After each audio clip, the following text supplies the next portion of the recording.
our old man disdain for the modern NBA. And look, I know I'm the nostalgia guy. I'm the 70s guy. I'm the guy who talks about how much better it used to be and all of that.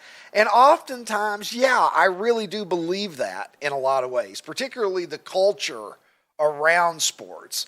I don't deny that the athleticism has gotten better. I don't think the 1985 Chicago Bears could have beaten the world champions this year because simply they would have been dominated at the line of scrimmage just on the basis of size and athleticism.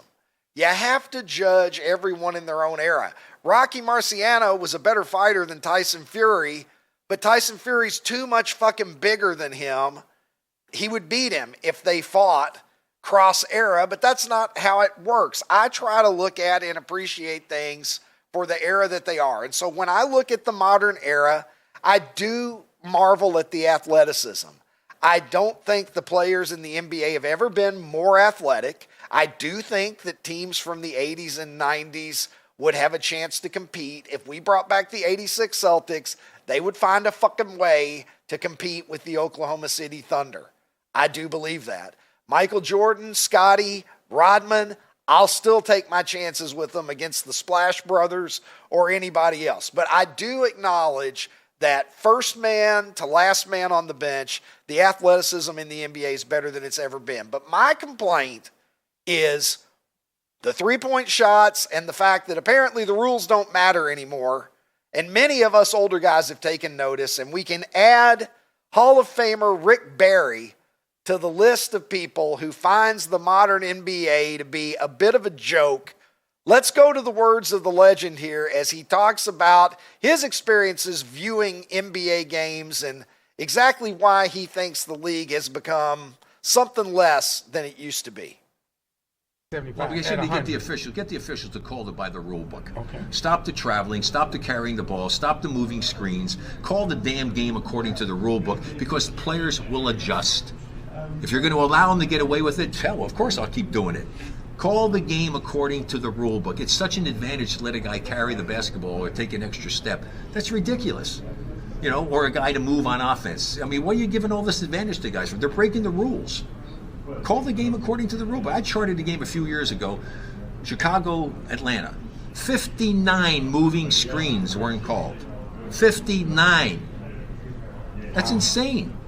I can't even tell you how many times they carried the ball, how many times they traveled with the ball. It's pathetic. I mean, for me to watch this game the way I was taught how to play the game and to watch this and what they allow to let go, it's an embarrassment. I'm sorry, it is. It's an incredible game. The athletes are incredible. What they can do is incredible. But they're getting away with murder. And I blame the officials. Call the damn game accordingly. All right, we need to get Rick Barry on the program. I'm going to try to make that happen. We'll reach out to Rick Barry and see if we can get him on the show because I would love to continue this conversation with him because it's not the players' fault. All right, the analytics of the game, people started to do the math. The math nerds figured out the relative value of a three-pointer to a two-pointer, and the math says take a lot of threes. Get three-point shooters, of which every team has a bunch now, and shoot a ton of threes because three is worth more than two, and that's why the mid-range game has disappeared. It is, you want a layup or a dunk or a three, and there is precious little activity other than that compared to the way that basketball used to be played. I don't deny the effectiveness of it. I just think aesthetically it has messed up the game. More importantly, however, is what Rick Barry is getting at here. The NBA is the only sport that I can think of, and gentlemen, correct me if I'm wrong. I'm not Johnny Hockey. I don't know shit about soccer, but of the sports that I know a little bit about, the NBA is the only one that on virtually every possession, I would say, maybe that's exaggerating it a little, but on many, many, many possessions, and probably virtually everyone actually does hold up as accurate, there is a violation if you are calling the game by the rule book. And the NBA hasn't changed the rule book. The rule book on traveling violations and how to set screens and all of that is the same as it's been. But there are countless examples, and we've all seen them. I have retweeted them from Super 70s of guys taking multiple steps while a referee is positioned 10 feet away from them, looking directly at them and clearly sees it. Rick Barry saying, 59 illegal screens he counted? These referees know what a legal screen is. They clearly have been instructed not to call certain things. That extra step, the extra multiple steps that we see. How many times have you seen a guy take, I saw a clip of Giannis, 1 dribble and 6 steps. You tell me how the fuck that happens. And with referees right there. So when there is literally a violation by the rule book going on virtually every possession, no wonder people start to wonder if the NBA is professional wrestling.